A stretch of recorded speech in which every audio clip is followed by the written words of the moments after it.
नमस्कार अमरावती। अमरावती महापौर आणि महापौर निवडणूक संपली। दुपारी महापौरपदी श्रीचंद तेजवानी भाजपचे नगरसेवक निवडून आले आणि सचिन भेंडे जे युवा स्वाभिमान पक्षाचे नगरसेवक निवडून आले आहेत। याच दरम्यान अमरावती शहरातील विद्यापीठ मार्गावरील याच महापौर निवासस्थानाचे काय थेट दाखल झालो आहे।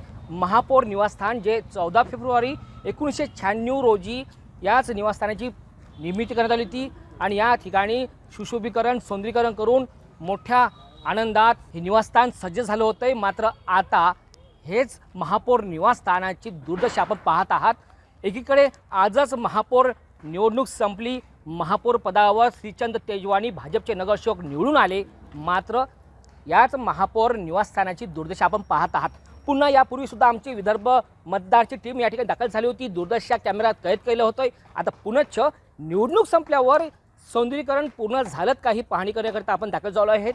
याच निवासस्थानाच्या बाजूला कंपाऊंडच्या बाजूला आपण पाहू शकता तुटलेलं एक कंपाऊंड आहे। कदाचित याआधी याच तुटलेल्या कंपाऊंडच्या आतमधून महापौर निवासस्थानाच्या याच परिसरामध्ये अज्ञात व्यक्ती दाखल होत असेल हे स्पष्ट करण्याला आपल्याला वावगं ठरणार नाही। तर दुसरीकडे पाहू शकताय स्वच्छता नावाचं 313 या महापौर निवासस्थानाचं दिसून येत आहेत। इंजिनियर दाखल झालेले आहेत, कामगार सुद्धा दाखल झालेले आहेत, कामाला सुरुवात करण्यात आलेली आहेत, नवीन रंग देण्यास सुरुवात करण्यात आलेली आहेत। अद्यापपर्यंत ही काम अपूर्णच आहेत। याच कामाचं आपण दृश्य पाहिलं असतात तर अनेक दिवसानंतर सुद्धा ही कामं पूर्ण होऊ शकेल की नाही हे सांगणं शक्य नाही। महापौर निवासस्थान जे अमरावती संत गाडगेबाबा अमरावती विद्यापीठ मार्गावर हे निवासस्थान आहेत 1996ला बांधण्यात आलं होतं।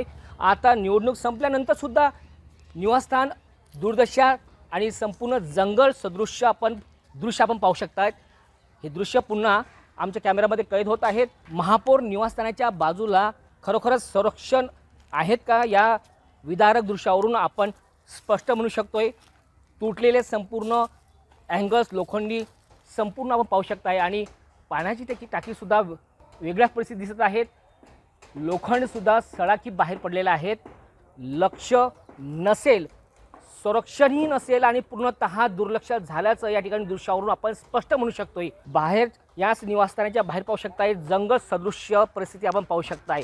नक्कीच या ठिकाणी आता अमरावती महानगरपालिकेतील महापौर निवडणूक संपली, मात्र महापौर निवासस्थानाची विदारक दृश्य पुन्हा कॅमेऱ्यासमोर आणि कॅमेऱ्यात कैद झाल्यानंतर आपल्यापर्यंत आम्ही देत आहोत। कॅमेरामॅन सागर ताडेसह मी अजय शुगारे, पाहत रहा विदर्भ मतदार अमरावती।